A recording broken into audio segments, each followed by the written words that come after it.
was trying on wedding dresses when the venue called and said, "We can't host you anymore." My heart dropped. What? Why not? The woman on the other end started stammering, like she hadn't expected me to ask why.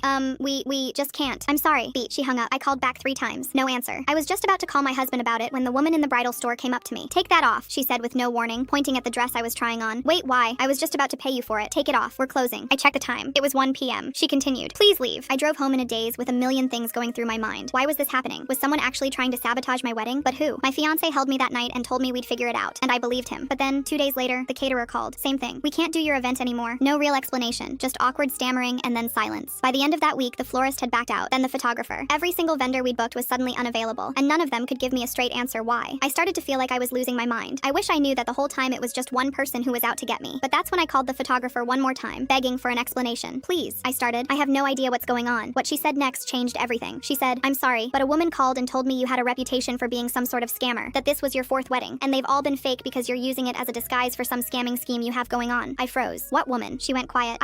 Don't worry about it." But it was too late. Now I knew for sure. Someone was deliberately destroying my wedding. But who? I sat with my husband that night and we went through every person in my life. I had no enemies, no drama, no falling outs. I couldn't think of a single person who would want to hurt me like this. But either way, they won. Because we decided to scale down the entire wedding. I thought it was the solution. Until one morning, when I was walking down the stairs. Because that's when my foot slipped out from under me. My ankle rolled over itself and I started tumbling down the staircase, with nothing to break my fall other than my pregnant belly. I still remember what it felt like when I saw the blood pool around my legs. I screamed for my husband and everything went black. A few hours later, I woke up in a hospital bed. My husband was sitting next to me and his face was pale. His eyes were red and swollen. When he saw my eyes open, he just whispered, "We lost the baby." But I didn't even have time to process it, because that's when my mom barged into the room. She draped herself over me and locked eyes with me. They were filled with something I couldn't quite put my finger on. She spoke, "Honey, you never fall. You're the only one in our family who isn't clumsy. You are careful with everything." "Enough, Mom. I can't handle being lectured right now," I said with tears in my eyes. She continued, "One time I fell down the stairs and you even told me that you've never fallen down the stairs before. That one time this girl pushed you in middle school and you still didn't fall because your balance was so good." My husband stared at her. "What are you saying?" My mom responded, "I'm saying that someone rigged your stairs on purpose so that your wife would fall down and lose the baby." Before I could say anything, she took out her phone. On it was footage from our hallway camera. I watched as a woman walked into our home with a spare key and iced our stairs so that I would fall. I recognized the woman instantly. It was my best friend's best friend. "What the F?" I blurted out. My mom called the police immediately, and they arrested the woman that same night. Turns out her and my best friend Leah had been friends since childhood. But then Leah met me in college, and she started pulling away from the woman. She said she watched Leah choose me over and over again. So as revenge, she watched me get everything she thought she deserved and tore it apart, including my baby. But now she's the one getting torn apart by the lesbians in prison. Lol.